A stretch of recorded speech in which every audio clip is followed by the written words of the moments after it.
The desert wind carried whispers of sage and dust across the barren landscape, painting everything in shades of rust and gold. Margaret Sullivan sat motionless on her porch, her unseeing eyes fixed on a horizon she hadn't truly looked upon in 10 years. The rough-hewn rocking chair creaked beneath her weight, a rhythmic sound that had become as natural as her own heartbeat in this desolate corner of Arizona territory. Her fingers traced the familiar grooves in the armrest, worn smooth by a decade of pretense. The afternoon sun beat down mercilessly, but she didn't flinch or seek shade. A blind woman wouldn't know where the shadows fell. In the distance, she heard it, the distinctive rhythm of hoofbeats approaching, not the hurried gallop of travelers passing through, nor the lazy clip-clop of supply wagons. This was measured, purposeful, the gait of a horse whose rider knew exactly where he was headed. Margaret's heart quickened, though her face remained impassive. She knew that sound as surely as she knew the feel of desert sand between her fingers. After all these years, she could distinguish his horse's particular cadence from any other. The hoofbeats grew louder, accompanied by the jingle of spurs and the creak of leather. Then silence, save for the horse's heavy breathing and the whisper of boots hitting packed earth. "Mrs. Sullivan." The voice was deep, carrying the subtle accent of his people, not quite the drawl of the local ranchers, but something older, more elemental. Thomas Hawk stood before her porch, his shadow falling across the weathered boards. She didn't need to see him to know how he looked tall and lean, skin burnished by sun and wind, black hair pulled back from angular features that marked him as Apache as surely as if he wore a sign. "Is that you, Thomas?" she asked, tilting her head slightly as if trying to locate him by sound alone. The deception had become second nature, these small gestures that painted the picture of her blindness. "It is." She heard him tie his horse to the hitching post, the animal nickering softly. His footsteps were nearly silent as he climbed the 3 steps to her porch. "I've brought supplies from town, flour, salt, some coffee." "You're kind to an old woman," Margaret said, though at 35, she was hardly old, but widowhood in the desert had a way of aging a person, adding years that had nothing to do with time. She heard him set down the supplies, the rustle of burlap against wood. Then came the familiar sound of him settling into the chair beside hers, a chair that had sat empty for 10 years until he'd first appeared at her door. "The Johnson Ranch lost more cattle last week," he said, his way of beginning conversation. "Mountain lions, they think." "Or raiders," Margaret suggested, playing the part of the helpless widow who relied on others for news of the outside world. "Perhaps." A pause. She could feel him studying her, as he often did. After a decade, she'd grown accustomed to the weight of his gaze, though it never failed to stir something in her chest, a mixture of guilt and longing that threatened to choke her. "You're wearing the blue dress today," he observed. Her hands smoothed the faded calico automatically.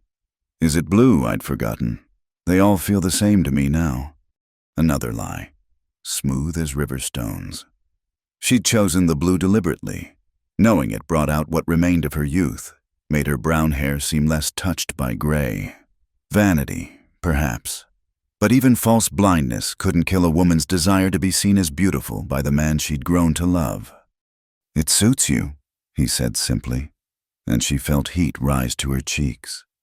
10 years of this careful dance, built on a foundation of deception that had long ago become her prison. She remembered with crystalline clarity the day it began, the day Samuel died, leaving her alone in this unforgiving land with nothing but a failing homestead and the wolves of civilization circling ever closer. Thomas had come then, as he came now. A lone Apache, one of the few who still moved freely through the territory, trading his skills as a guide and tracker for the supplies his people needed. He'd found Samuel's body before she had, brought him home across his horse with a gentleness that had surprised her. "You cannot stay here alone," he'd said then, standing in this very spot. A widow, with no family, no protection. The fear had seized her then, not of him, but of being forced to leave. of losing the only home she'd known since coming west with Samuel. In desperation, the lie had sprung from her lips before she could stop it. "I'm going blind," she'd whispered, letting tears fall, real tears for Samuel, though Thomas couldn't know that. "The sickness, it's taken my sight. I can barely see shadows now. Soon, nothing at all." She'd seen the change in his expression, the shift from polite concern to something deeper. Among his people, she'd learned later, those afflicted were cared for, protected. It was a matter of honor. "Then I will help you," he'd said simply, and he had, returning week after week, year after year, never knowing that she watched him through carefully lowered lashes, memorizing every line of his face, every gesture, every smile. "You're quiet today," Thomas said now, drawing her back to the present. "Just thinking," she replied. "Do I smell rain coming?" He shifted in his chair, and she knew he was scanning the horizon. Perhaps tonight the clouds gathered to the west. She nodded, playing with the worn fabric of her dress. "Will you stay for supper? I've got stew on the stove." "If it's no trouble?" It was never trouble, though she couldn't say that. Instead, she rose carefully, one hand on the chair's arm, the other reaching for the doorframe with practiced uncertainty. She felt rather than saw him tense, ready to assist if she stumbled. She never did anymore. 10 years of practice had made her performance flawless, but she remembered to occasionally bump into things, to reach past objects before finding them. Inside the small cabin, she moved to the stove, stirring the pot with movements that seemed hesitant but were actually precise. She knew he was watching from the doorway, could feel the familiar ache of wanting to turn and meet his eyes directly, to smile at him the way a woman smiles at a man she loves. "The Apache will need to move to the reservation soon," he said quietly, and her hand stilled on the spoon. "The government men were in town last week. They say all Indians must report by winter's end or be considered hostile." Margaret's throat tightened. "And you, will you go?" A long silence. "I have responsibilities here." She knew he meant her, and the guilt was like a physical weight on her chest.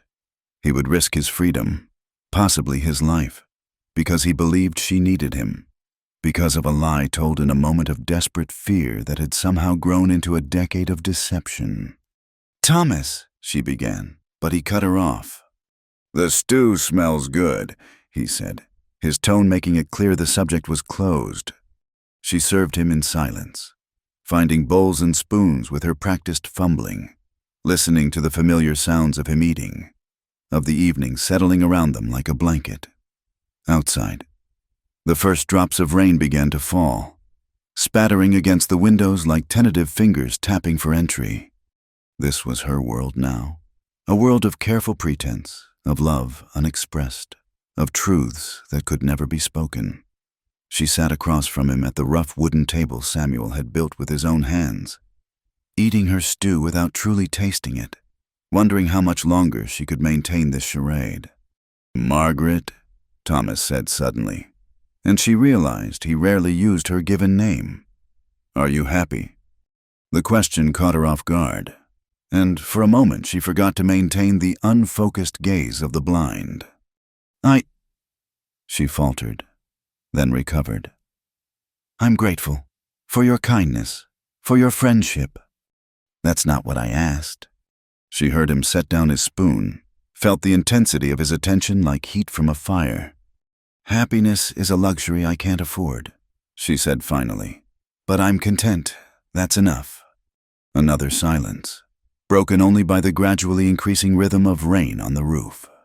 Then his chair scraped back, and she heard him stand. "I should go. The storm will worsen." She wanted to ask him to stay, to wait out the rain, to simply exist in the same space a little longer.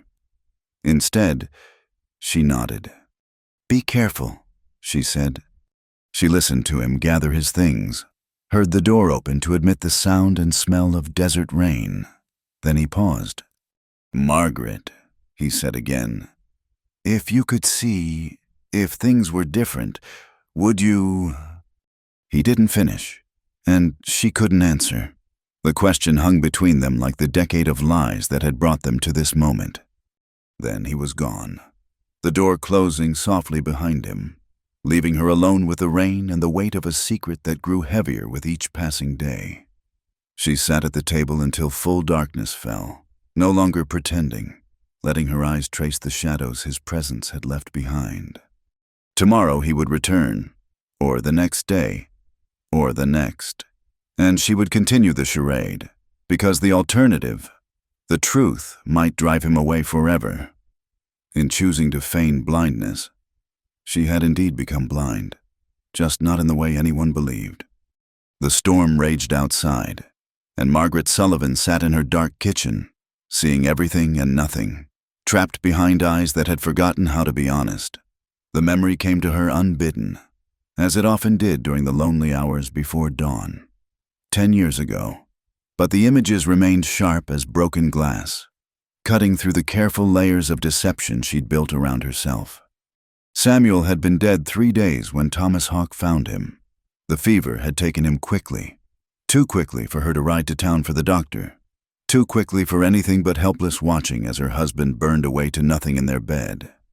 She'd sat beside him through it all, cooling his face with precious water, whispering prayers that went unanswered. By the time Samuel drew his last breath, Margaret was hollow with exhaustion and grief. She'd wrapped his body in their best quilt, the one her mother had made for their wedding, but couldn't bring herself to dig the grave. Instead, she'd sat on the porch, staring at the endless desert, wondering how long before the coyotes came, before thirst took her too, before this land swallowed her whole as it had swallowed so many others. Thomas had appeared like a vision from the heat shimmer, leading Samuel's horse with her husband's body draped across the saddle. He'd said nothing at first, simply lifted Samuel with surprising gentleness and laid him in the shade of the house. Then he'd taken the shovel from the barn and begun to dig. "You knew him?" Margaret had asked, her voice raw from crying. "He helped my people once," Thomas replied, never pausing in his work. "When the soldiers came to move us, he hid 3 of our children in his barn, fed them, kept them safe until we could return for them." Margaret hadn't known. Samuel had never mentioned it, this act of dangerous kindness that could have seen them both hanged for harboring fugitives. It seemed there were many things about her husband she'd never known. When the grave was ready, Thomas had looked at her expectantly, but she'd had no words. No Bible verses came to mind, no hymns. Finally, he'd spoken in his own language, words that sounded like wind through canyon walls. And somehow that seemed more fitting than any Christian prayer. Afterward, he'd stood awkwardly by the fresh mound of earth, and she'd seen him truly for the first time, younger than she'd expected, perhaps 30 winters, with the kind of stillness that spoke of hard-won survival. His clothes were a mixture of traditional and modern deer-hide leggings, but a cotton shirt, probably traded for in town. His face was angular, marked by sun and wind, but his eyes held an unexpected softness. "You have family to go to?" he'd asked. "No." The truth was bitter on her tongue. "Samuel's brother in Kansas, but he made it clear I wasn't welcome if anything happened to Samuel. Said a barren woman was no use to anyone." She'd seen something flash in Thomas's eyes, anger, perhaps, or understanding. Among his people, she'd heard a woman's worth wasn't measured solely by her ability to bear children. "You cannot stay here alone," he'd said then, gesturing at the isolation surrounding them. "The Brennan brothers have been eyeing this land, without a man's protection." He didn't need to finish. She knew what happened to widows with valuable property and no male relatives. Best case, they'd buy her out for pennies on the dollar. Worst case, she'd heard stories of women found dead, their land mysteriously transferred to new ownership. "I'll manage," she'd said, though they both knew it was a lie. "I will come back tomorrow," he'd announced, as if it were decided. "To check the fence, repair what needs repairing." "I have no money to pay you." "Did I ask for payment?" That night, alone in the cabin that still smelled of sickness and death. Margaret had lain awake planning. She could sell the cattle, take whatever the Brennan brothers offered, try to make it back east. She could marry again, quickly, desperately, to whoever would have her.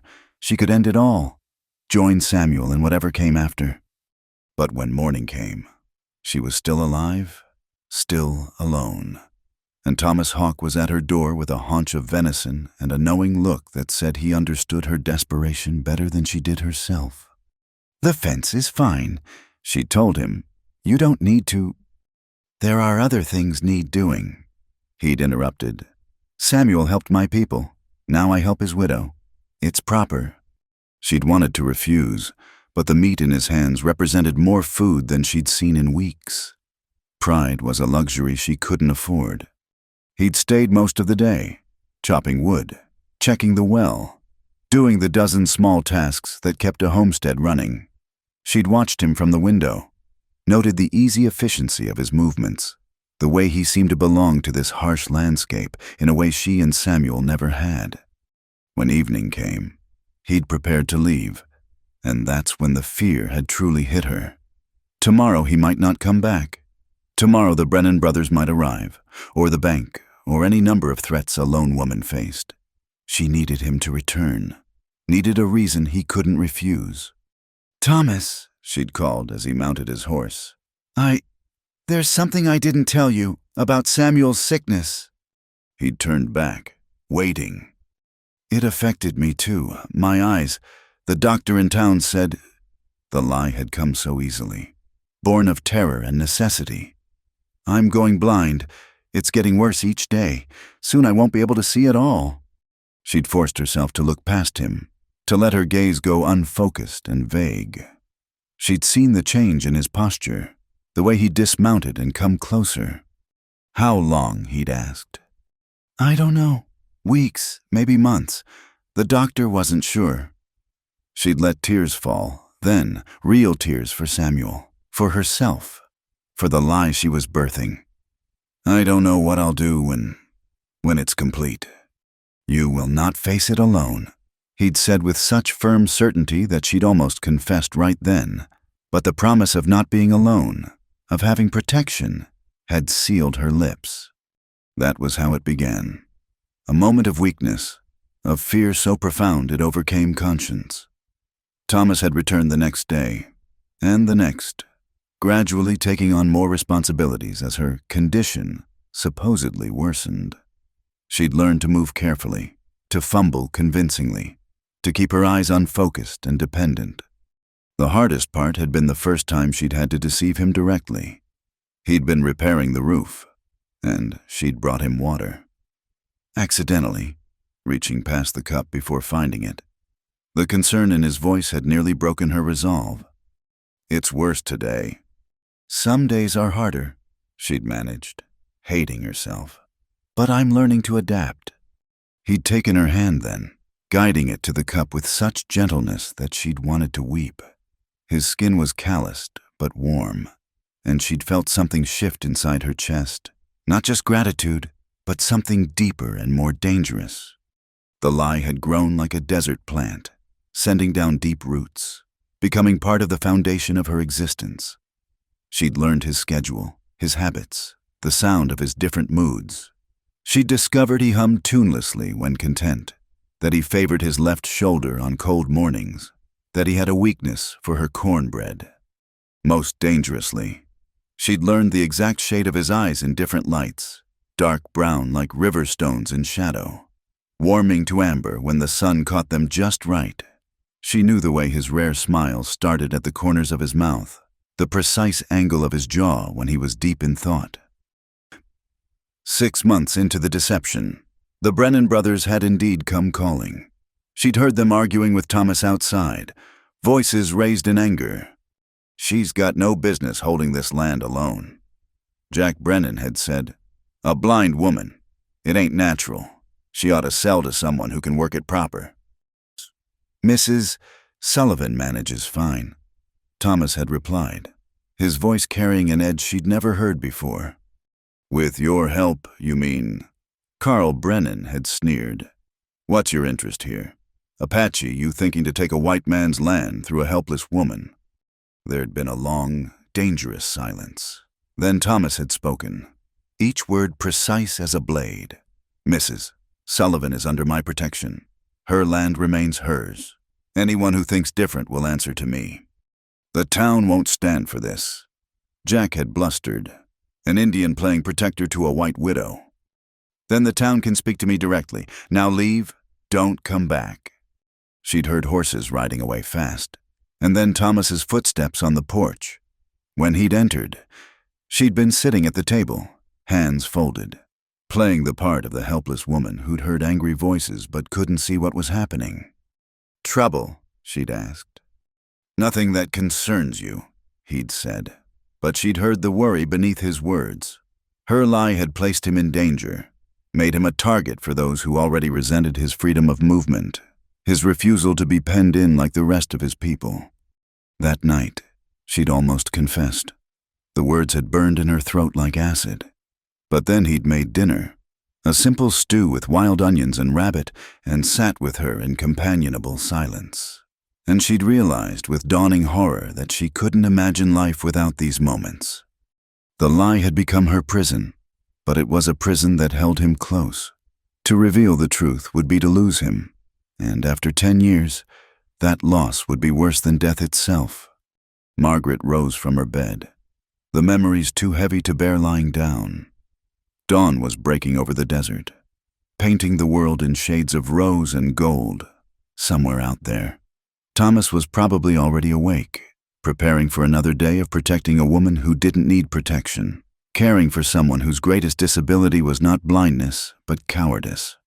She pressed her fingers to the window glass, watching the world wake up, seeing everything with eyes that were supposed to see nothing. 10 years of lies, 10 years of love built on deception, and now, with the threat of the reservation looming, she faced the terrible possibility that her lie might cost him his freedom, or worse. The sun climbed higher, and Margaret Sullivan stood at her window, trapped between truth and lies, between love and guilt, seeing clearly the price of her deception but still unable to find the courage to pay it. The morning routine had become sacred over the years.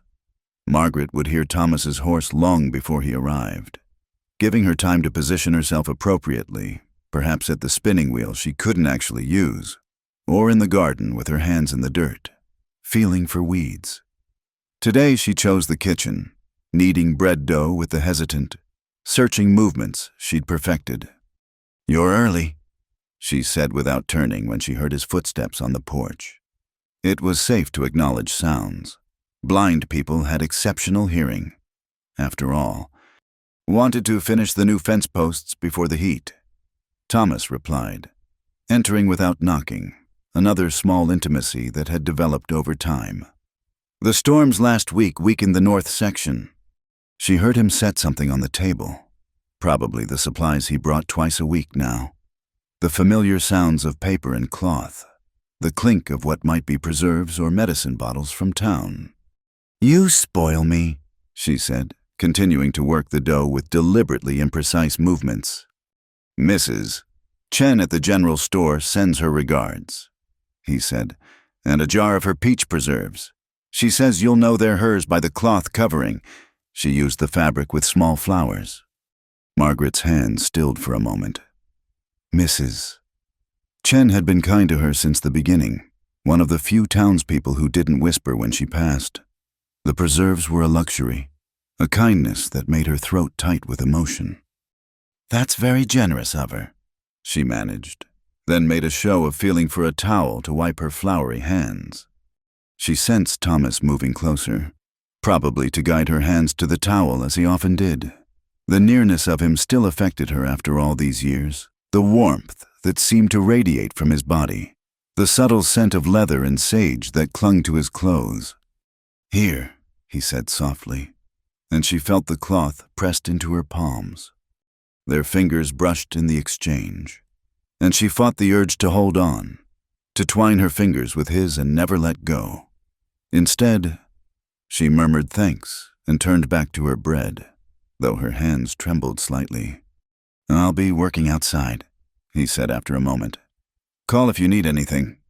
She listened to him leave, then moved to the window where she could watch him unobserved. He worked without his shirt in the rising heat, and she allowed herself the guilty pleasure of studying him. The play of muscles across his back, the way his hair caught the light, the efficient grace of his movements. This was her daily torment and joy. These stolen moments of watching the man she'd grown to love more than life itself. She knew every scar on his body, every gesture, every expression. She knew he rubbed his jaw when puzzled, that he favored coffee over tea but would drink either without complaint, that thunderstorms made him restless in a way that suggested old trauma. She knew, too, that he cared for her beyond mere obligation. She'd seen it in the small kindnesses, the wildflowers he'd leave on her table, carefully described so she could imagine them, the way he'd begun teaching her Apache words, patient with her pronunciation, how he'd carved smooth stones to mark the garden path so she could navigate more easily. Sometimes she caught him looking at her with such tenderness it stole her breath. In those moments, she had to remind herself to keep her gaze unfocused, to not respond to the emotion written clearly on his face. By midday, the heat had become oppressive. She brought him water, navigating the yard with her practiced performance of careful steps and reaching hands. He was setting a post, shoulders gleaming with sweat, and she had to force herself to look slightly past him. "You'll exhaust yourself in this heat," she said, offering the water pitcher. "Almost finished," he replied, but she heard the fatigue in his voice. He took the pitcher, and she listened to him drink deeply. "There's shade on the east porch," she suggested, "and I made fresh bread." In a moment, he handed back the pitcher, and she felt him studying her. "You have flour in your hair." Her free hand went up automatically. Fumbling to find it, his fingers caught hers, guiding them to the errant streak of white. The touch sent lightning through her entire body. "There," he said, voice rougher than usual. They stood frozen for a heartbeat, her fingers under his, the desert heat pressing down on them like a weight. Then a horse whinnied in the distance, breaking the spell, and he stepped back. "I'll finish this last post," he said. She retreated to the house, heart racing, flour forgotten in her hair. These moments were becoming more frequent, charged silences, lingering touches, words that seemed to carry meanings beyond their surface. She wondered if he felt it too, this pull between them that grew stronger with each passing season. Inside, she busied herself with lunch preparations, slicing the fresh bread, laying out cheese and dried meat. Through the window, she watched him finish the fence work, noted the way he paused to stretch his back, the slight limp that appeared when he was tired, an old injury he'd never explained. When he finally came in, she had the table set and was seated in her usual place, hands folded, the picture of patient blindness. "Smells good," he said, and she heard him washing at the basin by the door. "It's nothing fancy, though with Mrs. Chen's preserves, at least there's something sweet." He sat across from her, and they ate in companionable quiet. She'd learned to eat naturally while maintaining her charade, small bites, careful movements, occasionally missing her target just enough to be believable. The reservation agent was in town yesterday, Thomas said eventually, and her appetite fled. "Oh, making lists, recording names." A pause. "They say all Apache must report by the end of winter or be considered hostile." "And what will you do?" She kept her voice carefully neutral, though inside she was screaming. "What I must," he said simply. The ambiguity of his answer terrified her. Did he mean report to the reservation, or did he mean stay? Risk everything, because he believed she needed him. "Thomas," she began, but he cut her off. "You need more firewood before the cold comes. I'll start cutting tomorrow." Another deflection, another refusal to discuss his leaving. She wanted to shake him, to demand answers, to confess everything if it meant he'd save himself. Instead, she nodded and took another bite of bread that tasted like sawdust. After lunch, He worked inside, fixing a squeaky hinge, patching a hole where mice had gnawed through. She sat with her mending, making deliberately clumsy stitches in fabric, listening to him move through her house with the familiarity of a decade's habit. "Do you ever regret it?" she asked suddenly, surprising them both. "Regret what?" He'd stopped working. She could tell by the silence. "Staying here, helping me. You could have gone anywhere, done anything. Instead, I chose to stay," he finished. "No one forced me, Margaret." The use of her given name made her fingers still on the fabric. He only called her that in moments of particular intensity. "But your people, my people are gone," he said quietly. "Scattered to different reservations, forced into schools that forbid our language, our ways.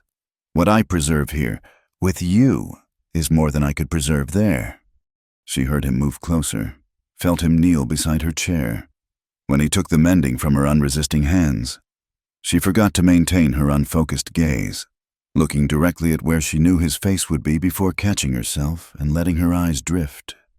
"You give me purpose," he said softly. "Is that not enough reason to stay?" The weight of her deception crashed over her like a physical blow. He stayed because he thought she needed him, because her false blindness had given him a noble reason to remain. Without her lie, would he have chosen differently? Would he have found his people, tried to keep their traditions alive among them instead of in this isolated pocket of desert? "I'm not worth such sacrifice," she whispered. His hand covered hers, warm and calloused and heartbreakingly gentle.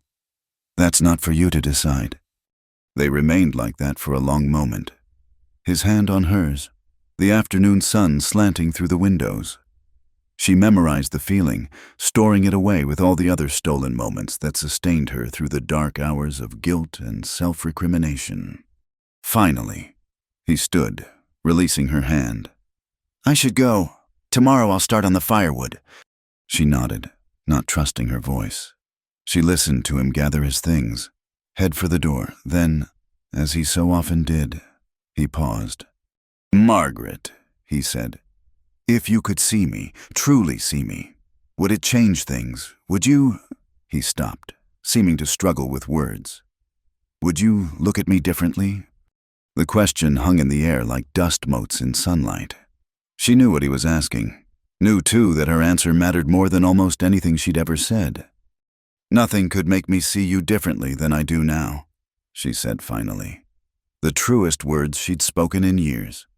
She heard him exhale slowly. Then the door opened and closed, leaving her alone with the weight of truth wrapped in lies, love tangled with deception, and the growing certainty that something would have to break soon.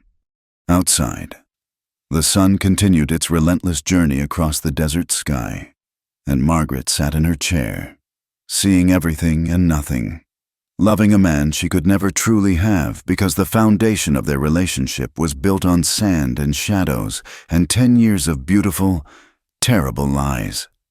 The sound of multiple horses approaching sent ice through Margaret's veins, not the familiar rhythm of Thomas's mount, but something more ominous, the measured pace of authority, of men who expected compliance and brooked no argument. She was in the garden when they arrived, carefully feeling among the bean plants as Thomas worked on the barn roof.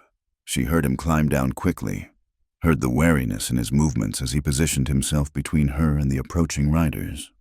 "So, Mrs. Sullivan," a gravelly voice called out. Sheriff Wade Morrison, accompanied by what sounded like 3 or 4 men. "Might we have a word?" Margaret straightened slowly, brushing dirt from her hands with the fumbling motions she'd perfected. "Sheriff Morrison, is something wrong?" "That depends on your perspective, ma'am." She heard horses shifting, leather creaking. "Mind if we step inside? This is a conversation best had in private." "I'd prefer we speak here," Thomas said, his voice carrying an edge of steel she rarely heard. "Mrs. Sullivan is comfortable in her garden." "Wasn't addressing you, Apache," one of the other men spat. "Deputy Garrett, by the sound of it." A man who'd never hidden his hatred for Thomas's kind. Thomas helps me, Margaret said mildly, though her heart was racing. I'd be lost without his assistance, as I'm sure you can understand.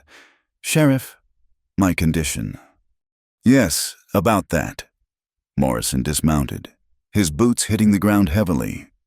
There's been talk in town, questions about the nature of your arrangement here. Margaret forced herself to remain calm, to keep her gaze unfocused even as every instinct screamed at her to look at Thomas, to read his expression. I'm not sure I understand, she said. It ain't proper, Deputy Garrett burst out. A white woman, widow or not, living like this with one of them. People are talking. People always talk, Margaret replied. Thomas has been nothing but honorable. He helps with the work I cannot do. Nothing more. For 10 years, Morrison's voice was skeptical. Most charitable acts don't last a decade. Mrs. Sullivan, and with the new regulations about Indians— What regulations? Thomas asked, though they all knew what he meant. Morrison cleared his throat. All Apache are to report to the San Carlos Reservation by month's end. No exceptions. Any found outside the boundaries after that date will be considered hostile. The words fell like stones into still water, sending ripples of dread through Margaret's chest. Thomas is different, she said, surprising herself with the firmness in her voice.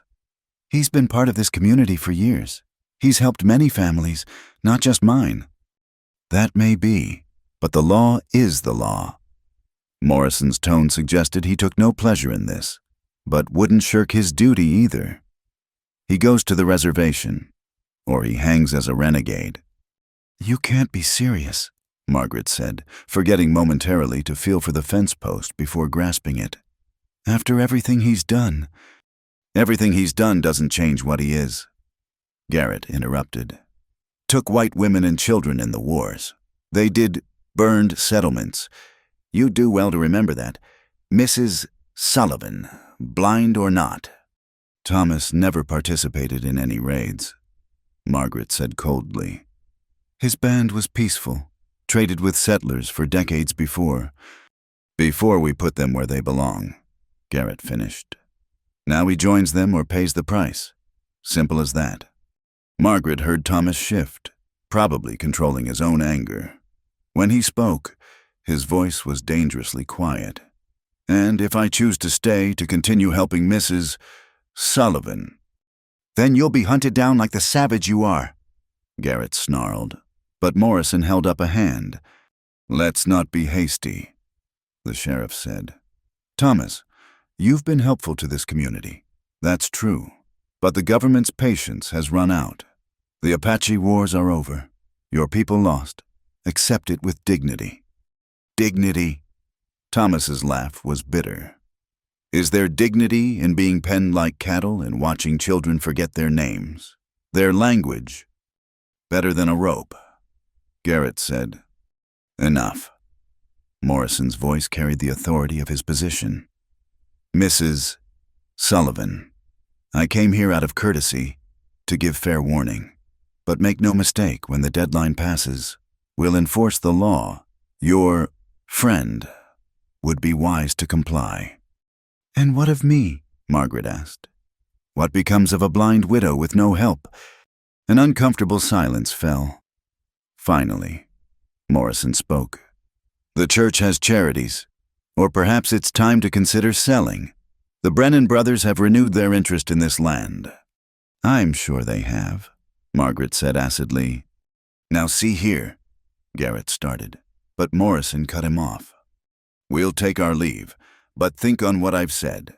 Both of you. The times are changing. Best to change with them or be swept aside. Margaret listened to them mount up, noting that one horse lingered. Thomas, Morrison said quietly, I've no personal quarrel with you. You helped find my boy when he went missing last spring. I haven't forgotten. But my hands are tied. Don't make me hunt you down. For her sake, if not your own. Then they were gone, dust settling in their wake. Margaret stood frozen, still gripping the fence post, until she felt Thomas's hand cover hers.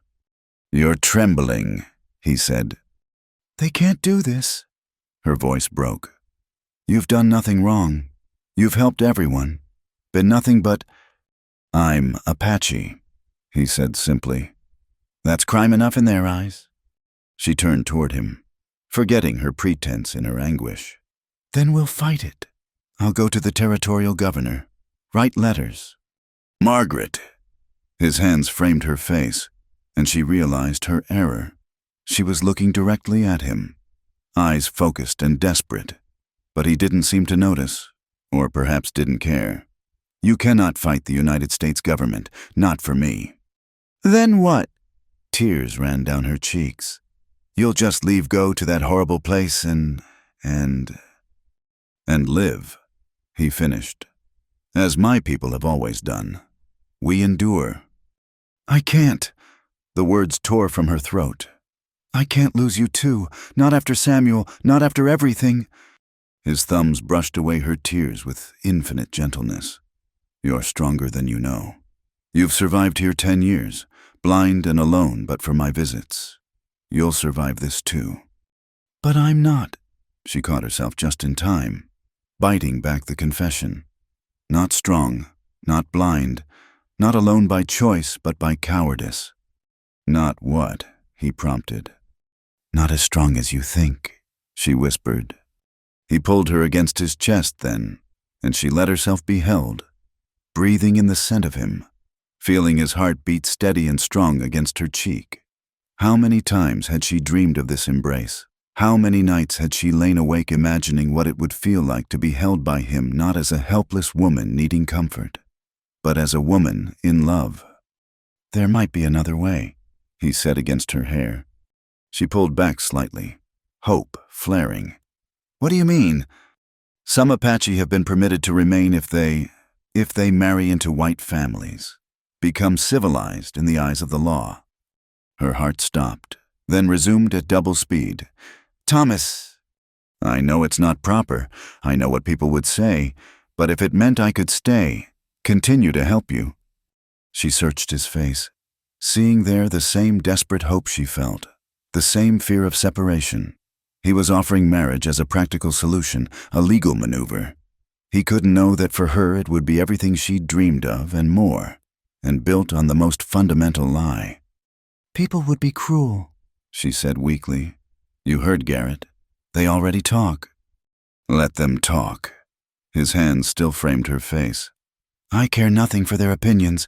Only yours matters." "Thomas, She struggled for words.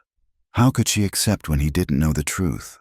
How could she refuse when it might be his only chance to avoid the reservation? A distant shout interrupted them. Riders approaching again. "Fast this time!" Thomas released her, turning to face the new threat. But Margaret recognized the voice calling out. "Mrs. Sullivan, Mrs. Sullivan." It was young Timothy Chen from town, Mrs. Chen's son. He thundered into the yard, horse lathered with sweat. "What is it?" Thomas caught the horse's bridle as the boy practically fell from the saddle. "Ma sent me." Timothy gasped. "There's been trouble. Some Apache tried to run rather than report to the agency. Soldiers shot them down by Crystal Creek. Now there's talk of retaliation against any Apache still free. They're forming a mob." Margaret's blood turned to ice. "When?" "Tonight. Ma thinks they're drinking, working up courage. Sheriff Morrison's trying to keep order, but—" The boy looked at Thomas with frightened eyes. "Ma says you should run now, before they come." Thomas stood very still, and Margaret knew he was weighing his options. Run and become the fugitive they'd paint him as, or stay and face a mob's justice. "Thank you for the warning," Thomas said calmly. "Tell your mother we're grateful." After the boy left, they stood in silence. The sun was westering, painting the desert in shades of blood and gold. Soon darkness would fall, and with it would come men with torches and rope and hearts full of hate. "You have to go," Margaret said finally, "and leave you to face them alone." They won't hurt me. I'm white, blind, helpless. Everything they expect a woman to be. The bitterness in her voice surprised her. Margaret. Go, she said more firmly.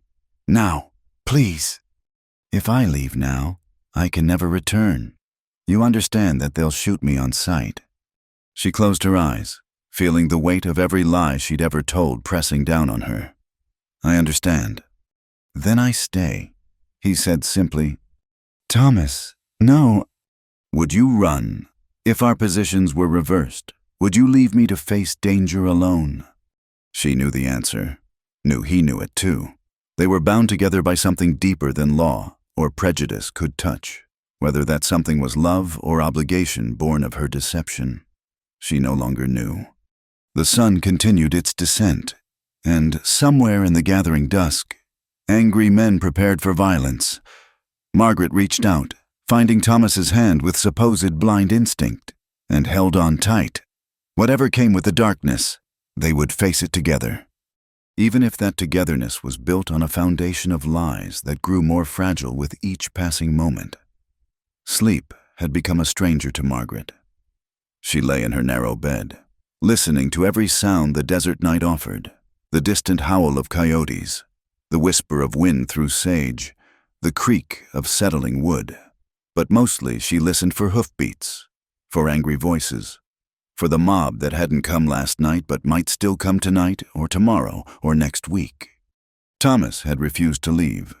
He'd bedded down in the barn as he sometimes did when working late, his rifle loaded and ready. She'd heard him moving around out there at intervals, keeping watch, and each sound had twisted the knot of guilt tighter in her chest. The moon was full, sending silver light through her window. She could see every detail of her room, the cracked mirror she supposedly couldn't use, the photographs on the wall that she'd memorized but pretended not to see, the dress laid out for tomorrow that she'd selected by feel when Thomas was watching. 10 years of this charade, 10 years of careful movements and calculated stumbles, and now it might cost him his life. She rose, wrapping a shawl around her nightgown, and moved to the window. The barn door was slightly open, and she could see the faint glow of a lantern within. He was awake then, keeping his vigil. The question that had haunted her for months now seemed to scream in the silence. Would he have stayed if she hadn't been blind? Would a capable widow have held his interest, his devotion, the way a helpless one had? Or would he have helped her through the initial crisis and then moved on, following his people, living his life free of the burden she'd become? She pressed her forehead against the cool glass. Tomorrow marked 1 week since Sheriff Morrison's visit, 1 week closer to the deadline. The mob hadn't materialized that first night, but tension in town was building.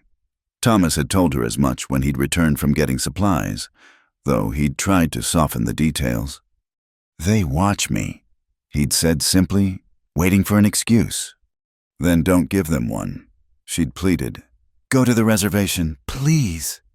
We've discussed this. And they had, in circles that led nowhere. He wouldn't leave her. She couldn't tell him the truth, round and round, while time ran out like sand through an hourglass. A sound made her freeze, horses, distant but approaching. Her heart hammered against her ribs as she strained to see through the darkness. But no, the sound faded.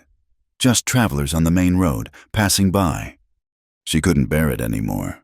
The waiting, the fear, the weight of her deception growing heavier with each hour that passed. She made her way to the kitchen, moving with the careful precision of her acted blindness, even though she was alone. Habit, or practice for the confession she could never quite voice. She'd just put water on for tea when she heard the barn door. Thomas's footsteps were nearly silent, but she'd learned to recognize even his quietest movements. Can't sleep either, she asked without turning. Thought I heard something. He paused. You shouldn't be up. It's cold. Couldn't lie there anymore? Tea. Please. She busied herself with cups and leaves, maintaining her performance even as her mind raced. He settled at the table, and she could feel him watching her.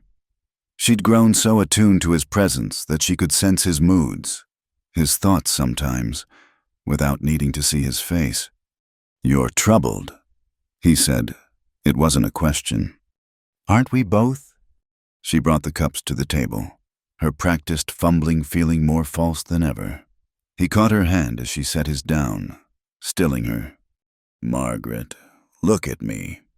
The irony of the request nearly broke her. She turned her face toward him, keeping her eyes carefully unfocused, looking through him rather than at him. "If something happens," he began, but she cut him off. "Nothing will happen. We won't let it. We may not have a choice. If they come, they won't." She turned her hand in his, gripping tightly. "And if they do, we'll face them. Together. A blind woman and a renegade Apache against a mob." His laugh was bitter. "Those aren't good odds."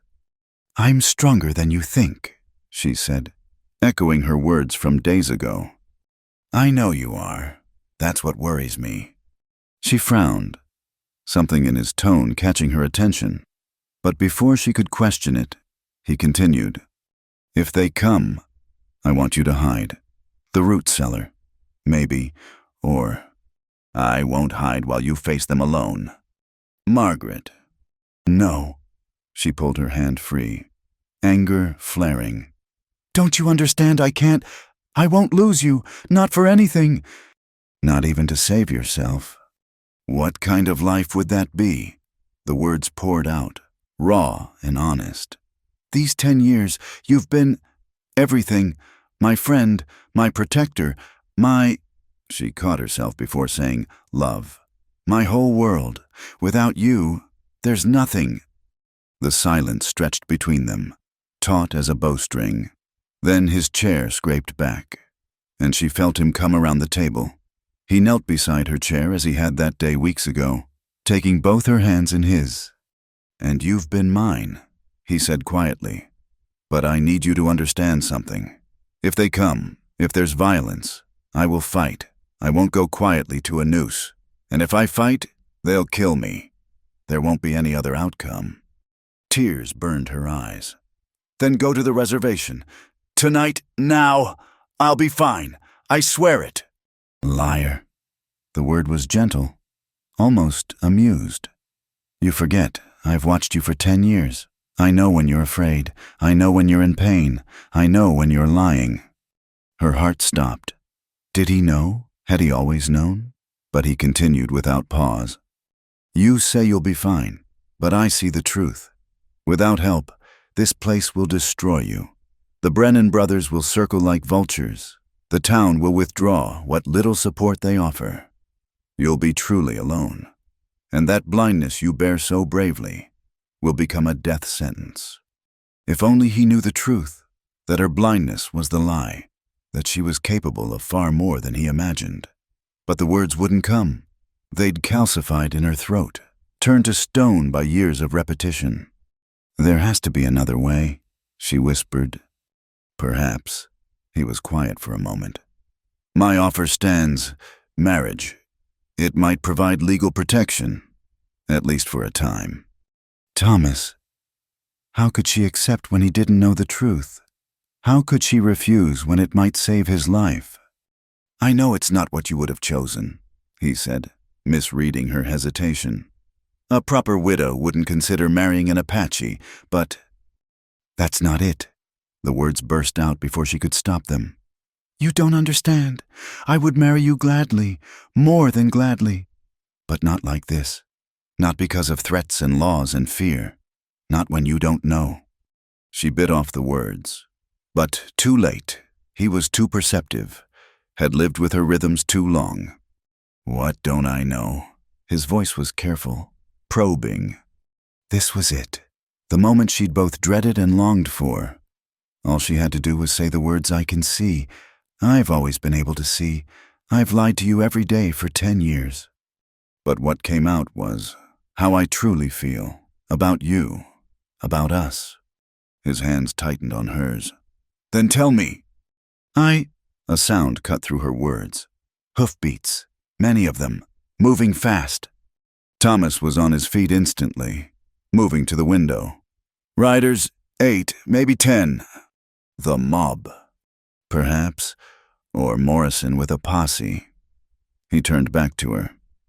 Either way, this won't be pleasant. Remember what I said about hiding? I remember. I'm ignoring it. Despite everything, he almost smiled. Stubborn woman? Stubborn man.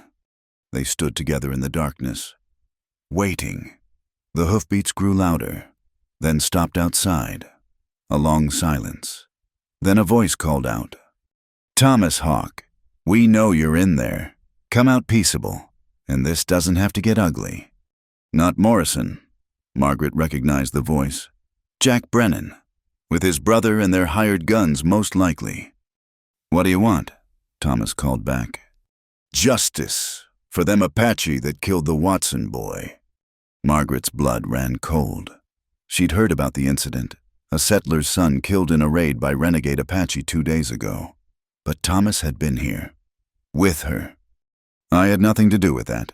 Thomas said, "You're Apache, ain't you? That's guilt enough for us." "You have no authority here. Brennan." "Don't need authority. Got numbers. Got righteousness. Got rope." Margaret moved without thinking, heading for the door. Thomas caught her arm. "What are you doing?" "Ending this." She shook him off. "They won't hurt a blind woman." Before he could stop her, she was at the door, throwing it open. The moon illuminated the scene. 8 men on horseback, faces hard with drink and hatred. Jack Brennan at their head, rope coiled at his saddle horn. "Mr. Brennan," she said, keeping her voice steady, her gaze carefully vague. "What's the meaning of this intrusion?" "No intrusion, ma'am. Just come for the Apache. Stand aside now." "I will not. Thomas Hawk is under my protection, in my employ. He's done nothing wrong." "He's Apache." Carl Brennan spoke up. "That's wrong enough. He was here when the Watson boy was killed. With me, all day and all night. So unless you're calling me a liar—" "Maybe we are," Jack said. "Maybe you've gotten too friendly with this savage. Maybe you've forgotten what color you are." The slur hung in the air like smoke. Margaret felt Thomas behind her, tense and ready. "I've forgotten nothing," she said coldly. "Least of all common decency. Something you gentlemen seem to have misplaced." "Step aside, woman. This ain't your business." "Everything that happens on my land is my business." "Your land?" Jack laughed. "For how long, blind woman alone? No way to work it proper. Might be you'd be better off selling now, while you can still get something for it." And there it was, the real reason behind this midnight visit. Not justice for the Watson boy, but greed for her land, using Thomas as an excuse. "I'll die before I sell to you," she said. "That can be arranged," someone muttered, and she felt Thomas move. His hand settled on her shoulder, warm and steadying. "Enough," he said, his voice carrying the authority of a man who'd faced death before. "You want me, Brennan. Then face me like a man, not hiding behind a mob, threatening women in the night." Big talk for a dead man walking. "Perhaps, but I'll walk to my death on my own terms, not yours." He squeezed Margaret's shoulder gently. "Go inside." "No."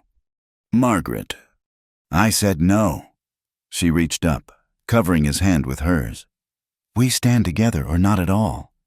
A long moment passed.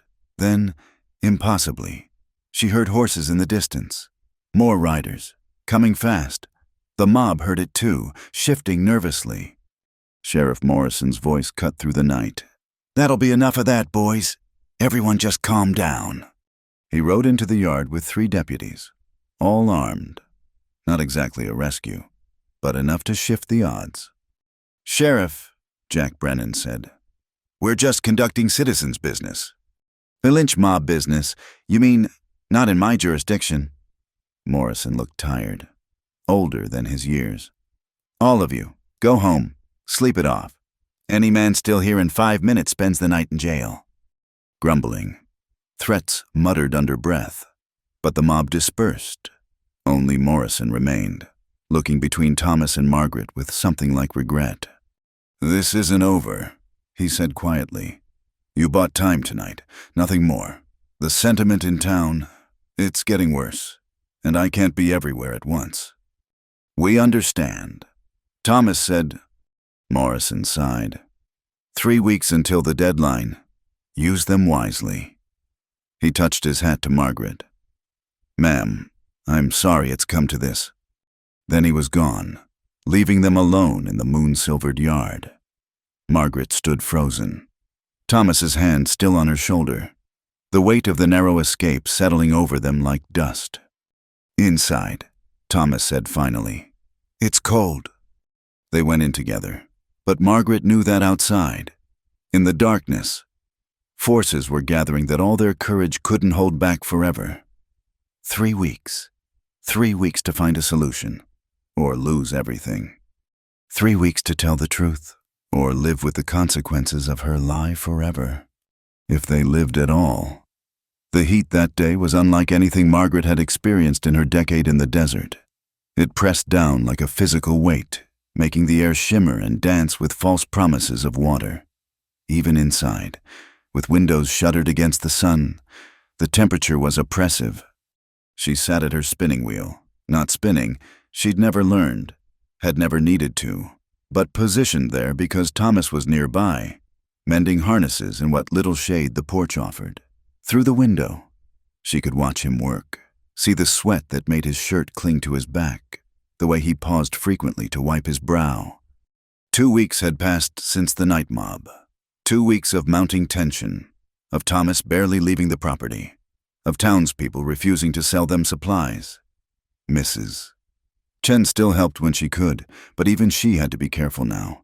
The whole territory seemed to hold its breath, waiting for something to break. Margaret watched Thomas set aside the harness and stretch, his movements speaking of exhaustion. He'd been working since dawn, trying to complete every possible repair, stock every supply, prepare for a future that might not include him. The sight of him, strong, capable, devoted, made her chest ache with love and guilt in equal measure. He stood, pulling his sweat-soaked shirt over his head, and moved to the water barrel they kept in the shade. She knew she should look away, maintain the fiction that she couldn't see him, but she was transfixed. 10 years of stolen glances had shown her his body in pieces, a glimpse of shoulder here, the line of his back there. But this was different. This was Thomas in the harsh light of day.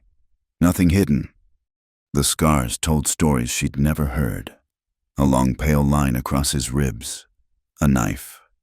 A saber-puckered marks on his shoulder that looked like old bullet wounds. The map of a life lived in violence, survived through strength and will. He dipped the ladle into the barrel, pouring water over his head and neck. It ran in rivulets down his chest, following the plains of muscle. And Margaret found herself gripping the edge of the spinning wheel so hard her knuckles went white. This was wrong. She was violating his privacy, stealing something not freely given. A decent woman would look away, but then a decent woman wouldn't have lied for 10 years either. He reached for more water, and that's when everything fell apart. "My God, Thomas, what happened to your back?" The words escaped before she could stop them. Fresh wounds crisscrossed his shoulder blades, deep scratches that looked painful and inflamed. He spun toward her voice, and she saw his eyes widen as he realized she was at the window she supposedly couldn't see through. But worse was yet to come. In her shock, she'd risen from the wheel, moved to the window, pressed her hands against the glass, and her eyes, her treacherous, lying eyes, were focused directly on him, wide with concern and something deeper, something that had nothing to do with blindness and everything to do with a woman looking at the man she loved. "Margaret?" His voice was uncertain, confused. The door banged open behind her. "Mrs. Sullivan, the sheriff's here with—" Deputy Garrett stopped mid-sentence, taking in the scene Margaret at the window, clearly seeing, clearly responding to the sight of Thomas's bare chest. Time seemed to freeze. She saw the moment of realization dawn on Thomas's face. saw Garrett's expression shift from surprise to a kind of vicious satisfaction. Behind Garrett, Sheriff Morrison appeared, along with two other men she didn't recognize, federal marshals by their bearing. Well, well, Garrett said slowly. Seems the blind widow can see after all. Margaret's hand went to her throat. She opened her mouth, but no words came. What could she possibly say? The truth was written in every line of her body, in the way she'd moved without hesitation to the window, in the focus of her gaze. Thomas hadn't moved. He stood there, water still dripping from his hair, staring at her with an expression she couldn't read. Betrayal, understanding. Something else entirely. Mrs. Sullivan, Sheriff Morrison said heavily. I think you'd better explain yourself. But it was Thomas who spoke, his voice terribly quiet. 10 years. You've been able to see for 10 years. It wasn't a question, she nodded, unable to speak past the knot in her throat. The fence posts. He continued, almost to himself. The way you always knew which preserves misses, Chen scent, how you never truly stumbled, never truly struggled. He laughed, but it was a sound without humor. I'm a fool. Thomas, she found her voice at last, but he cut her off with a gesture. Why? The single word carried so much weight, confusion, hurt, a decade of careful devotion suddenly cast in a new light. I was afraid, she whispered, when Samuel died. I was so afraid. Alone, with no family, no protection. And you were so kind, but I thought you'd leave if I didn't need you. So I lied, just once, just that first time, but then you kept lying, every day, every moment we spent together. I wanted to tell you, so many times, I almost, he repeated the word like it was poison. Almost doesn't erase 10 years of deception. Well, ain't this touching? Garrett interrupted. The savage and his lying woman. Quite a pair you make. Garrett, Morrison warned. But the deputy wasn't finished. Changes things. Doesn't it a blind widow needing help? That's one thing. But a capable woman choosing to harbor an Apache that's aiding and abetting a fugitive. One of the federal marshals stepped forward. Ma'am, I'm Marshal Conway. We're here to escort Mr. Hawk to the San Carlos reservation. He can come peacefully, or we can do this the hard way. He's done nothing wrong, Margaret said, finding strength in desperation. He's been a model member of this community. He's Apache, Conway said flatly. That's all that matters now. The deadline is in 1 week. We're collecting all stragglers. Then I'm going with him. The words surprised everyone, including herself, but as soon as she said them, she knew they were true. Don't be ridiculous, Morrison said. The reservation is no place for a white woman. Neither is this ranch without Thomas. She moved then, crossing to where Thomas still stood, shirtless and dripping, frozen by revelation.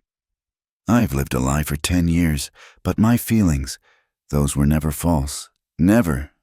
She reached out, wanting to touch him, to bridge the chasm her deception had created. But he stepped back, and her hand fell to her side. You don't know what you're saying, he said quietly.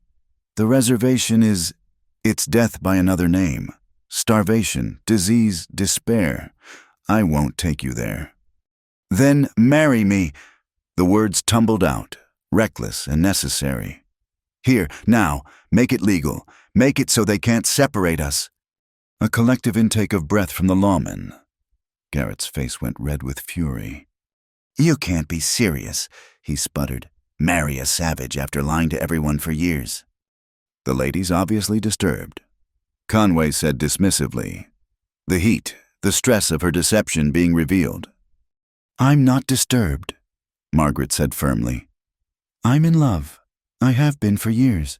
And if Thomas will have me, despite my lies, despite everything, then I'll marry him today. All eyes turned to Thomas. He stood like a statue, water drying on his skin, expression unreadable. When he finally spoke, His voice was careful, controlled. You would do this, knowing what it means, the censure, the hatred, the hardship. I would do anything to stay with you, she said simply. That's the only truth that matters. A long moment passed. Then Thomas bent to retrieve his shirt, pulling it on with deliberate movements. When he faced them again, his dignity was like armor. Sheriff Morrison, he said formally, you have the authority to perform marriages. I would like you to marry us, now. This is insane, Garrett exploded. You can't let them. The law allows it, Morrison said slowly, though he looked deeply uncomfortable. Intermarriage isn't illegal in the territory, just inadvisable. Then do it, Thomas said, unless you plan to deny us what any white couple could demand. It was a challenge, carefully placed. Morrison might disapprove, might find the whole situation distasteful, but he was a man who followed the law. If she's coerced, Conway began. Do I look coerced? Margaret demanded. I'm making this choice freely, with full knowledge of the consequences. You're making this choice out of guilt, Thomas said quietly, and she turned to him. No, I'm making it out of love. The guilt, that's separate. That's mine to carry, but the love came first, grew despite the lies, exists beyond them. If you can forgive me, if you can still want me after knowing what I've done. He studied her for a long moment, and she saw him searching for truth in her face the way she'd pretended to search for objects all these years. Finally, something in his expression softened. I knew, he said simply. The word hit her like a physical blow. What? Not at first, but after a few years, small things, inconsistencies, the way you'd sometimes forget to fumble, how you'd react to things before you should have noticed them. But why didn't you? Because I needed the lie too. His smile was sad, self-deprecating. It gave me a reason to stay, a noble purpose. Without it, I was just a man in love with a woman who could never love me back, or so I thought. Tears ran down her face. Thomas?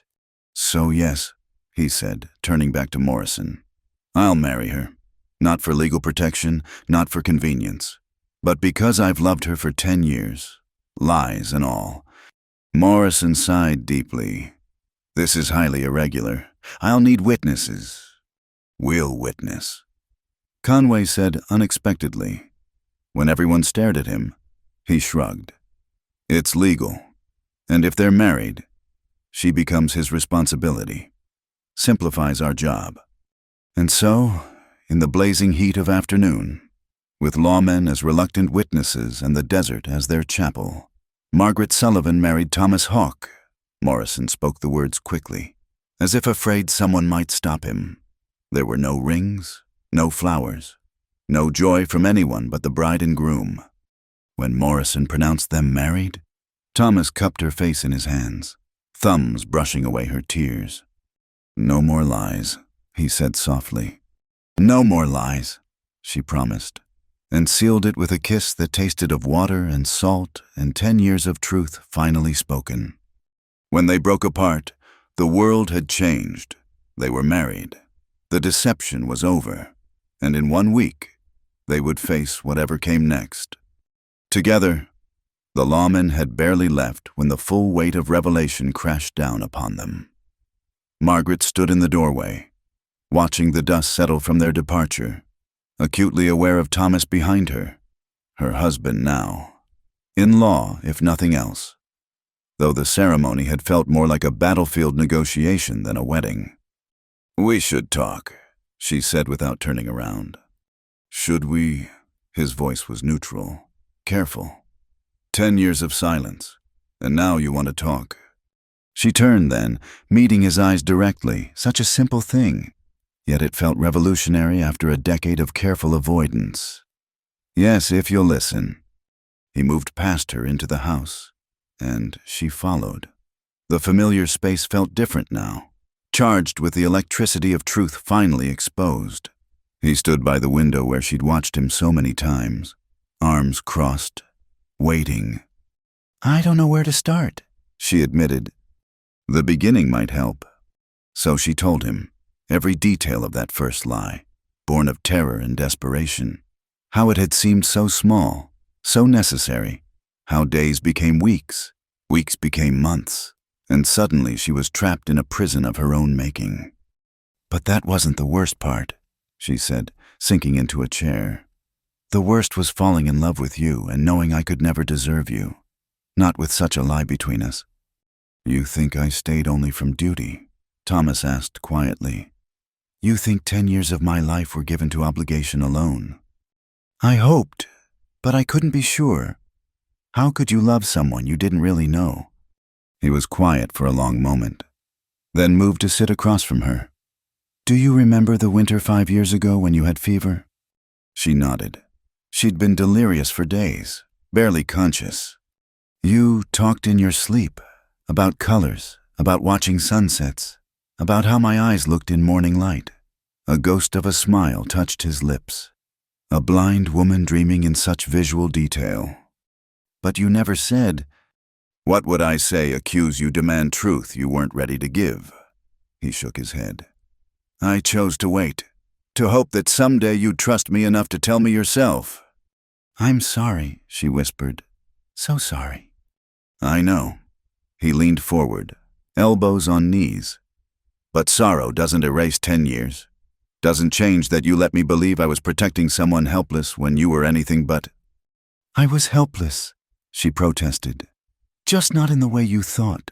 Helpless against my fear, my growing feelings for you, my own cowardice. Cowardice, he tested the word. Is that what you call it? What else a brave woman would have told the truth, would have trusted, would have... A brave woman would have survived alone in hostile territory for 10 years, he interrupted. Would have faced down mobs, endured isolation, chosen love despite the cost. Don't mistake one kind of courage for the only kind. She stared at him, tears threatening. How can you defend me? I lied to you. Every day, every moment. Yes, he agreed. You did, and it hurts, like a blade between ribs. It hurts, but pain doesn't negate love. If it did, my people would have ceased to exist generations ago. They sat in silence, the weight of years and truth settling around them like dust. Finally, Margaret spoke. What happens now? Now, Thomas stood, moving to look out the window at the desert that had been their world. Now we have 6 days before I report to the reservation. 6 days to decide what kind of marriage this will be. You still plan to go? The alternative is running, hiding, living as fugitives. Is that what you want? I want you alive, she said fiercely. Free, not caged in some government prison camp. The reservation isn't. He stopped, shoulders tightening. Yes, it is. It's exactly that. But it's also where my people are. What's left of them? Margaret rose, moving to stand beside him. She wanted to touch him, but wasn't sure she had the right anymore. Then we go together. You don't understand what you're saying. The conditions. I understand that I've been a coward for 10 years. No more. She took a breath, steeling herself. I've researched it. Read the reports when you weren't here. I know about the insufficient rations, the disease, the despair. I also know that some agents allow teachers, medical help.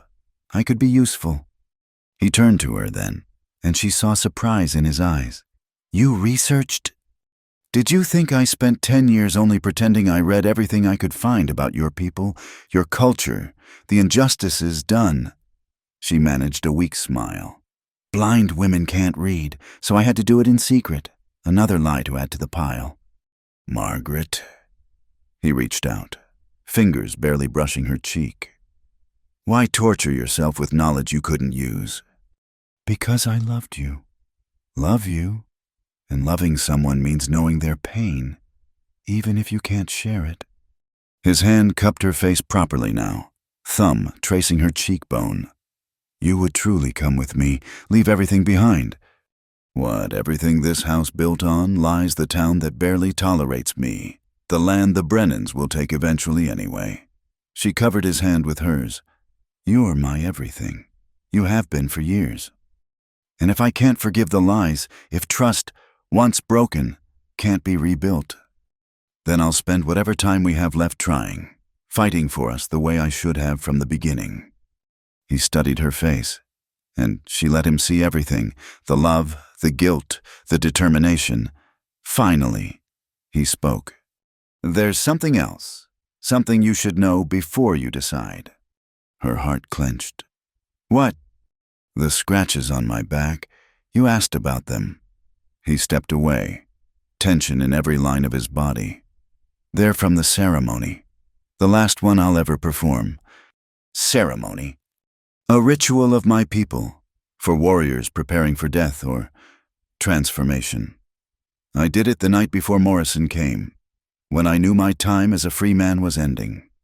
Thomas, I prepared myself to die, he said simply, either by mob violence or the slow death of the reservation. But I also prepared myself for something else, for the possibility of a life I'd never dared imagine. What life? He turned back to her, and his eyes held depths she'd never seen before. A life with you, as husband in truth, not just convenience. I told myself if you ever revealed the truth, if you ever trusted me that much, I would take it as a sign that perhaps the spirits had different plans than the ones I'd resigned myself to. And now I have a wife who saw me truly for the first time today, who spoke truth under the worst possible circumstances, who chose to bind herself to me knowing exactly what it meant. He moved closer, and she could feel the heat of him, the solid presence she'd depended on for so long. The question is, what do we do with this unexpected gift? We live, she said firmly. Wherever that takes us, reservation or freedom, together or apart, we live, and we do it honestly. No more shadows between us. The shadows weren't all yours, he admitted. I have my own truths to share, about my past, my people, the things I've done to survive. Some of it you may not want to know. Tell me anyway, all of it. We have 6 days to learn each other truly. 6 days to compress 10 years of honesty, or a lifetime, if we're fortunate. He was quiet for a long moment, then nodded slowly. Very well. But first, he drew her into his arms, and she came willingly, pressing her face against his chest. First, let me hold my wife, my true wife, who can see me and choose me still. She wrapped her arms around him, breathing in the familiar scent that had meant safety and home for so long. I've wanted this for years, she confessed. To hold you without pretense, to look at you freely, to love you openly. Then why didn't you tell me? The question held no accusation now, only curiosity. Fear, she said simply. Fear that the truth would drive you away. Fear that I'd lose the only good thing in my life. Fear that what we had, built on lies though it was better than nothing at all. And now, are you still afraid? She pulled back enough to meet his eyes. Terrified, but more afraid of losing you to this deadline than to the truth. You won't lose me, he said. Whether we face the reservation or find another way, you won't lose me. This I promise. How can you forgive so easily? Because I've had years to prepare, years of loving you, knowing about the lie, choosing to wait. The pain is real, yes, but so is the relief. Finally, we can be truthful. Finally, I can do this. He kissed her then, and it was nothing like their brief touch at the ceremony. This was 10 years of longing poured into a single moment, a claiming and a promise and an absolution all at once. When they finally broke apart, both were breathless. 6 days, she said softly. 6 days, he agreed, to decide our future, to learn each other without pretense, to be husband and wife in truth. Where do we start? He smiled, and it was like sunrise after endless night. We start with dinner. You cook, and I'll watch. with both of us knowing you can see every move I make. That sounds wonderfully ordinary. After 10 years of performance, perhaps ordinary is exactly what we need. And so they began. Not the dramatic confrontation she'd feared for so long, but a quiet rebuilding. She cooked while he sat at the table, and they talked, really talked, for the first time about small things and large, about dreams deferred and fears realized, about the uncertain future that waited just 6 days away. When night fell, they sat on the porch together, watching stars emerge in the desert sky. Her hand in his, no pretense in the touch, no careful choreography. Just two people who had found each other through years of lies and were determined to hold on through whatever truth might bring. I love you, She said to the darkness. that was never a lie. I know, he replied. That's why we have a chance. 6 days. 6 days to forge something real from the ashes of deception. 6 days to prepare for a future that might mean separation, confinement, or something worse. But tonight, they had truth. They had each other. For now, it was enough. The wedding ceremony in the desert was nothing like the hurried, reluctant affair witnessed by lawmen. This time, it was their choice, their moment, their truth. Margaret wore her mother's wedding dress, carefully preserved for 20 years and never worn since her first marriage to Samuel. It was simple white cotton, yellowed with age but clean and pressed. Thomas wore traditional Apache clothing he'd kept hidden, soft deerskin decorated with beadwork that caught the morning light. Mrs. Chen had come, brave enough to stand as witness despite the town's disapproval. Her husband stood beside her, and their son Timothy held the wildflowers Margaret would carry. Even Sheriff Morrison was there, having quietly sent word that he'd perform the ceremony properly this time, with the dignity they deserved. You sure about this? Morrison asked one last time as they gathered in the small grove of cottonwoods by the creek. We've never been more certain of anything, Margaret replied, her eyes finding Thomas across the small distance between them. The ceremony was brief but heartfelt. Morrison spoke of commitment and courage, of bonds that transcended law or custom. When he asked for the rings, Thomas produced 2 bands he'd crafted from silver simple. Elegant, perfect. Where did you? Margaret began. I've been making them for 3 years, he admitted quietly, hoping someday. She couldn't speak past the tightness in her throat, could only slide the ring onto his finger with hands that trembled with emotion rather than pretense. When Morrison pronounced them husband and wife, when Thomas kissed her under the cottonwoods with the desert wind as their music, Margaret felt something settle in her chest. Not just love, but rightness. This was where she belonged, who she belonged with. Consequences be damned. The small reception at their ranch was subdued but genuine. Mrs.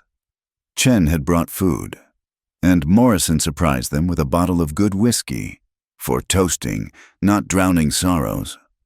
They sat on the porch as the sun set, this odd collection of souls who'd chosen humanity over prejudice.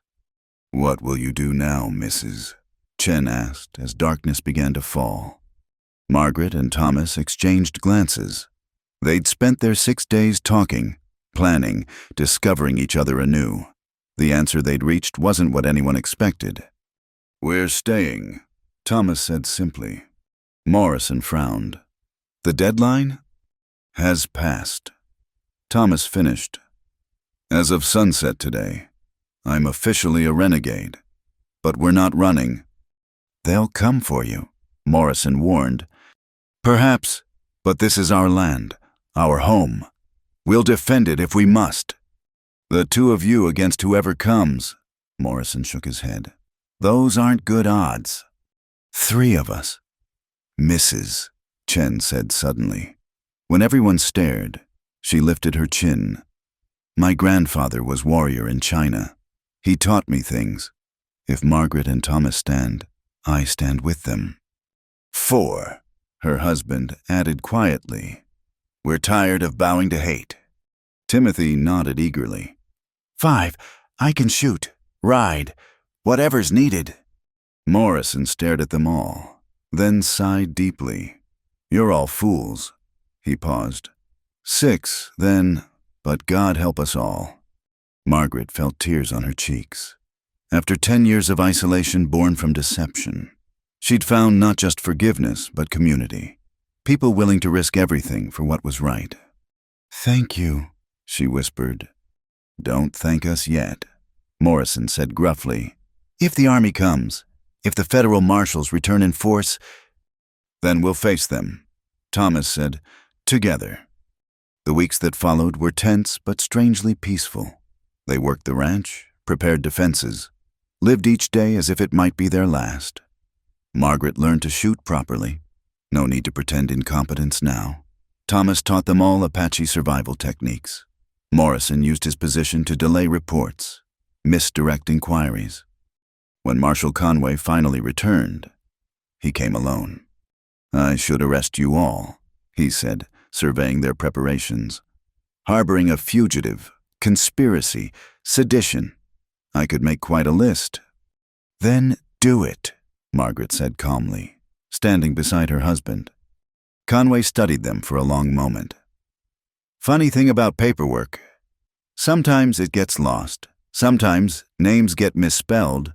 Sometimes a Thomas Hawk gets recorded as already relocated, living quietly on the reservation with his Apache wife." Thomas stiffened. What are you saying? "I'm saying I fought in the war. Saw enough killing to last several lifetimes. If a man wants to live peaceful on his own land, if his neighbors vouch for him, if the sheriff himself stands as guarantor." Conway shrugged. "Well, mistakes happen. Paperwork gets confused." "Why?" Margaret asked. "Because I've got eyes. I see what's happening to the Apache. The treaty's broken, the promises turned to ash. Can't fix all of it.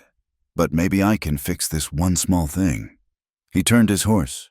"Don't make me regret it." After he left, they stood in stunned silence. Then Thomas pulled Margaret close, and she felt him shaking with relief, with released tension, with the possibility of a future they'd never dared imagine. It wasn't perfect. The Brennan brothers still caused trouble. Some townspeople still whispered, and the threat of exposure always lingered. But they'd found something more precious than safety. They'd found truth, community, and the courage to fight for their love. Years later, when their children played in the same yard where she'd once pretended blindness, Margaret would remember the weight of her deception and the greater weight of its lifting. She'd tell her daughters about the importance of truth, her sons about the strength found in forgiveness. "Your father knew," she'd say, watching Thomas teach their youngest to track. "He knew my lies and loved me anyway. That's the rarest gift, to be seen truly and chosen still." The desert had tested them with heat and drought, with prejudice and fear, with the weight of a decade's worth of lies. But they'd emerged not unscathed, but unbroken, their love tempered like steel in a forge. Some nights, when the coyotes sang and the stars wheeled overhead, Margaret would stand on the porch where it all began, no longer pretending, no longer alone, but partnered with a man who'd seen her at her worst and chosen to stay. "No more lies," she'd whisper to the desert wind. "No more lies," Thomas would echo, appearing beside her as he always did, as he always would. And in the vast silence of the western night, under stars that had witnessed every moment of their strange and winding path to truth, Margaret Sullivan Hawk would smile. She'd lost her sight for 10 years, not to any physical ailment, but to fear and deception. But when she'd finally opened her eyes, she'd found something worth seeing, a love strong enough to survive any storm, true enough to transcend any lie, and brave enough to face whatever tomorrow might bring. The ranch stood against the desert like a promise kept, smoke rising from the chimney, laughter echoing from within. Home, truth, love, everything that mattered, everything that lasted, everything that made the journey worthwhile. In the end, the truth hadn't set her free. It had given her something better. It had given her wings. Thank you for listening to this story. Where are you enjoying this tale right now? Please comment below and let's connect. Don't forget to subscribe to From Wild West channel and share your thoughts about Margaret and Thomas's journey. Your comments and support mean everything to us.